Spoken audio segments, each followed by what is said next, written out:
Господин амбасадоре, доаѓате во Скопје после референдумот и затекувате се чини повторно нова политичка криза во земјата. Кои се вашите предвидувања за она што треба да се случува во некаков скорешен период и кои би биле последиците, евентуално настаните што ќе ја одведат Македонија во некаков среднорочен период, имајќи ги предвид овие компликации во кои изгледа дека повторно западнавме? Well, certainly I have seen, witnessed myself many crises in the country, and it reflects, unfortunately, the continued lack of focus on the need for political consensus on the important foreign policy strategic objectives for Macedonia, and the very polarized situation that exists here.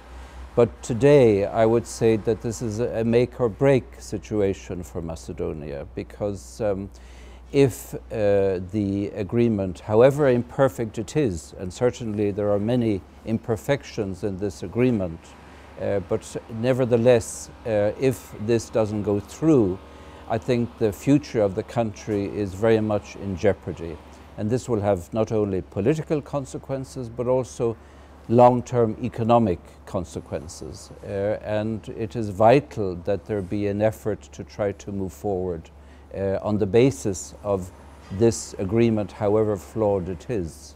Господин амбасадоре, дали военните избори се подобро решение од колку наоѓање решение во собранието, бидејќи се чини дека ние повторно, како да одиме повторно во некаков нов циклус на уште едни военни избори кои што би требало да решат некакви клучни политички и историски прашања околу Македонија? I would hope that there is. I say hope because I've seen hope dashed in the past, but I would hope there is, because the crisis today is far more serious than previous years. We had a terrible crisis in April of last year with the violence in the parliament, which really was an extremely dangerous situation. But now, after a year of the new government, a return to the rule of law and to judicial processes, however slow it has been, but nevertheless it brings a greater confidence in society that the institutions are beginning to function again. For all of this to be destroyed for a lack of agreement between the elected representatives in the parliament, I think would be a great tragedy. And it would mean that Macedonia is not going towards the European Union, towards NATO. It's not going anywhere.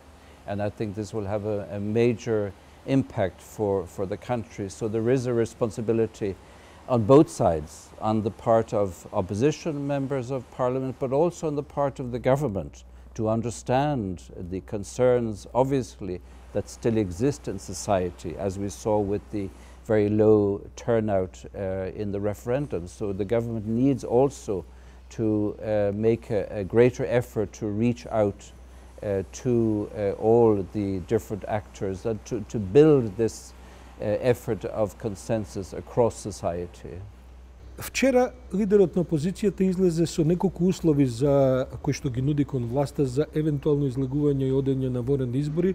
Третиот услов беше да се укине специјалното јавно обвинителство, вако како што постои. Тие предлагаат да се избере некакво ново јавно обвинителство кое што веројатно повеќе им би одговарало. Какви се последиците на таква институција која што веројатно е единствената која што успее да функционира во Македонија во изминатите 2-3 години од како постои, која што има највисок рейтинг во јавноста, сега да ја укинуваме како резултат на некакви политички пазарења?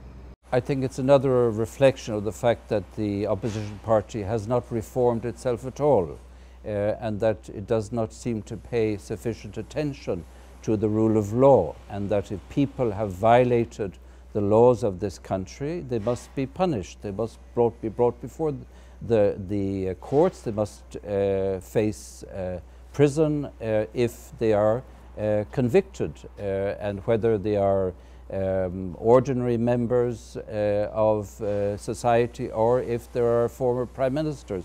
They must all face the law, and to suggest that you change the chief prosecutor is obviously a ruse to try to let those who have violated the law off the hook. And this would bring Macedonia even back again and would be counterproductive in terms of its objective for EU integration. Македонија доби необично голема поддршка од Европската Унија и од американските сојузници исто така во подготовките за спроведување на договорот со Грција, како и пред референдумот. Сега се чини дека таа поддршка била напразна, бидејќи гледаме дека повторно запаѓаме во политичка криза. Што се вашите предвидувања? Како ќе се развие ситуацијата на страната на нашите сојузници, на страната на Брисел особено? Како тие ќе реагираат кон ова што сега се чини повторно се случува во Македонија, како некаква нова политичка криза во која запаѓаме? I think many will throw up their hands in despair, not knowing what to do, and we are reminded also of what the President of the Commission said last week in the Parliament in Austria in his speech, where he reflected on the dangers of a return to conflict in the Balkan region if the objective of EU integration is not guaranteed and does not help in moving the countries forward. So the stakes are very, very high, and I think that I hope that the politicians in Macedonia will realize that what their decisions in the next days will really have a bearing on Macedonia's future for the next long term, for the many years ahead.